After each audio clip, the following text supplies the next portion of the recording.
महायुतीत पालकमंत्री पदाचा तिढा कायम असल्याची सूत्रांची माहिती। पालकमंत्री पदासाठी भाजप राष्ट्रवादीत अद्यापही रस्सीखेच सुरू, सूत्रांची माहिती।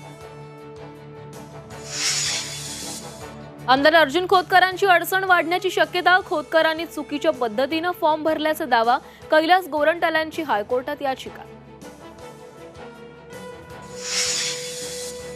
संतोष देशमुख हत्या प्रकरणातील 3 फरार आरोपींपैकी 2 जण ताब्यात, एक अद्यापही फरार, सूत्रांची माहिती।